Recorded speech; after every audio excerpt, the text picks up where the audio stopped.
Chapter 14. High Noon. One shot. According to Mark, that's all we had. The best way to make it count, he believed, would be to sneak up on the Hindenburg and use the most powerful weapons in the game at close range. We spent the next hour raiding the warehouse for all the coolest gadgets we could find. Heat-seeking grenades? Check. Holograms? Check. Double-barreled bazookas? Double check. And everything conveniently fit into the handy-dandy tool belts Mark found for us.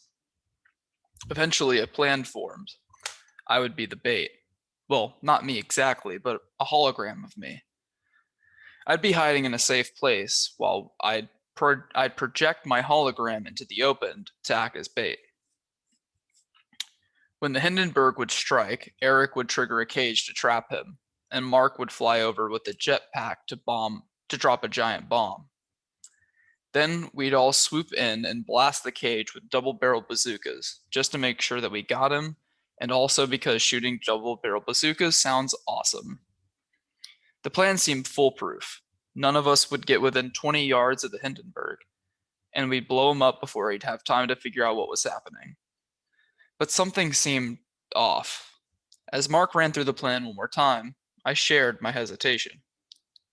Guys, do you think this is a bad idea? I do, Mark said. I've given it a lot of thought over the years, and this is what I'd do if I had to do it over again. I don't know, I said. Jesse just doesn't want to be the bait, Eric said. I glared at him. No, I just think it's okay, Whittle Worm, Eric said in his annoying baby voice. We'll make sure the big fish doesn't eat you, Whittle Worm. I turned to Mark. Am I allowed to shoot him? Definitely not. Are we ready to go? Eric saluted. Aye, aye, Captain. I sighed. Let's go. We popped the miniature radios in our ears so that we could communicate from far away, and hopped back into the tank. Mark drove through his underground shortcuts again until we reached the level where Mark thought our plan would work best, Hollywood. We emerged onto the set for what looked like a western, cleared out the enemies, and set our trap in front of the general store. I took a second to look at the ghost town, dirt road, and bright sun. It was the perfect place for a showdown. I took my position in front of a green screen to film my hologram. Mark found a perch on top of the saloon, and Eric finished the trap in the middle of the road. When everything was set, Eric went into hiding. I flipped the switch and turned on the hologram. I didn't have to wait long before our friend showed up. When the sun reached its highest point in the sky, the Hindenburg appeared on the opposite side of the street. Showdown at high noon. I held up my fists, well, one fist and one blaster arm, and nodded at him. He lowered his blaster at me and started walking closer. It was working. I danced in place, jabbing punches like a prize fighter. He started walking faster, then running. He was 10 feet away. He leaped into the air and pulled his fist back to do some sort of flying punch thing. Just as his punch was just about to hit the hologram, I yelled, "Now!"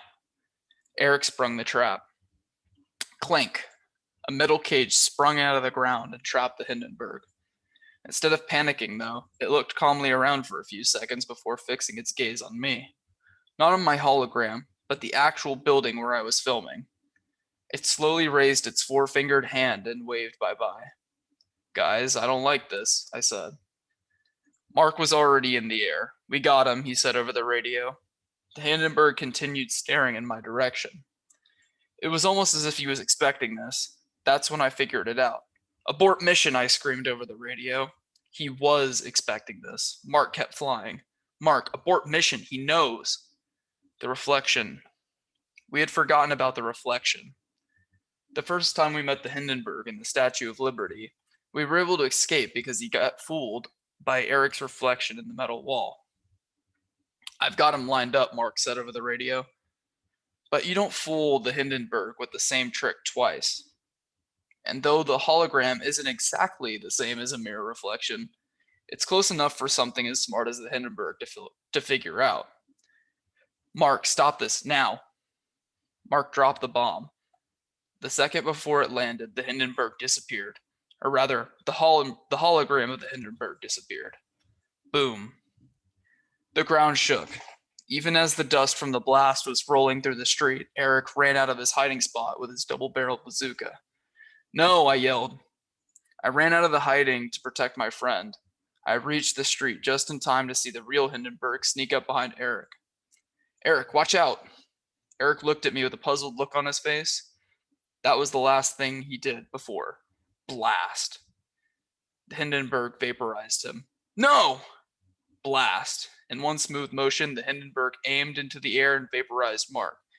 He then fixed his aim on me. Blast.